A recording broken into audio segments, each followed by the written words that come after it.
सीतानाथसमारम्भां रामानन्दार्यमध्यमाम् अस्मदाचार्यपर्यन्तां वन्दे श्रीगुरुपरम्पराम्। नमो जनभाषायै संस्कृताय मित्राणि।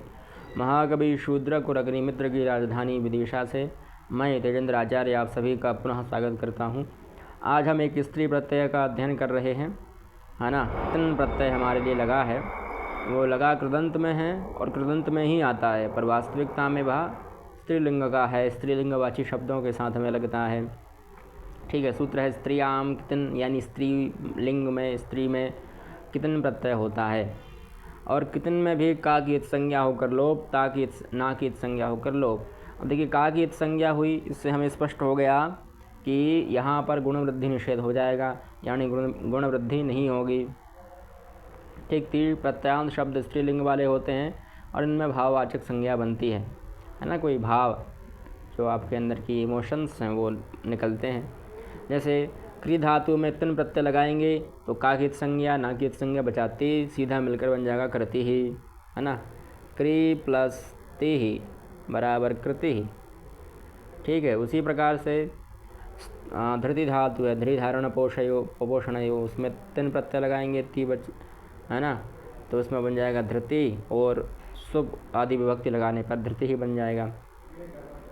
फिर स्तुति में देखिए तो स्तु धातु है, उसमें तिन प्रत्यय लगाएंगे और शुभ आदि विभक्ति लगाने पर स्तुति ही रूप बन जाएगा। इसी प्रकार से भूसत्तायाम धातु है, उसमें तिन प्रत्यय लगाएंगे, भूति ही रूप बन जाएगा। गुणिया वृद्धि नहीं होगी, संप्रसारण हो जाएगा। ठीक है, ती प्रत्यय लगाकर धातुओं से रूप बनाने के लिए ये कुछ नियम वगैरह बता रहे हैं, वो आप छोड़ दीजिए, कोई दिक्कत नहीं है। और तो सीधा कृति ही, धृति ही, हृति ही, जहाँ आपको अंत में ती दिख रहा है, छोटी ती, है ना, अथवा ती प्रत्यांत, जैसे कोई मति शब्द के रूप आपको याद हो, तो मति शब्द रूप के समान जिसके कोई शब्द दिख रहा है तो समझ लीजिए वहाँ पर ती प्रत्यय है, कितन प्रत्यय है।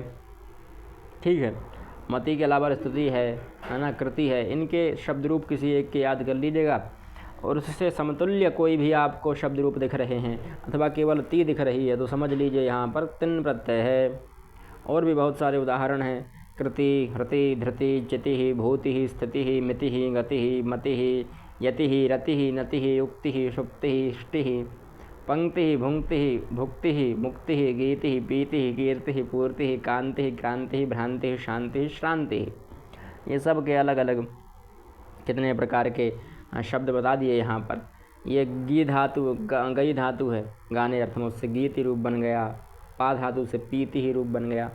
ऐसे बहुत सारे उदाहरण हैं। ठीक है, कुछ और उदाहरण उन्होंने दिए थे इधर पर, जैसे ये है कृति, नति, बुद्धि, धृति, गति, और भूति, उक्ति, इष्टि, वृत्ति, इनका अर्थ भी दिया है, प्रवृत्ति, मुक्ति, युक्ति, संस्कृति, ये सब का उदाहरण भी दे रखा है। तो इस प्रकार से अलग अलग शब्द दिए हैं। इन सभी शब्द कैसे हैं, ये तिन प्रत्यांत हैं। जब भी आपसे पूछे कोई तिन प्रत्यांत शब्द, अगर आप किसी यूटी परीक्षा में कहीं पूछ ले तो आप देख लीजिएगा कि अंत में ती कहाँ आ रहा है, अथवा ती के समान जो शब्द रूप चलते हैं उन शब्द रूप से संबंधित कोई शब्द दिख रहा है तो। और भी कुछ शब्द हैं, जैसे अधीति, भूति, आप्ति, आसक्ति, आहूति, इष्टि, उपलब्धि, क्रांति, क्षांति, ये सब स्किप करके आप देख लीजिएगा। गई का गीति ही बन गया, भ्रांति ही बन गया। किस धातु से क्या रूप बन रहा है वो आवश्यक नहीं है याद करने का, बस इतना ध्यान रखिएगा कि वहाँ पर तिन प्रत्यय है या नहीं, बस यह काम की चीज़ है। ठीक है, मिलते हैं अगली वीडियो में, तब तक के लिए जयतु संस्कृतम जयतु भारतम।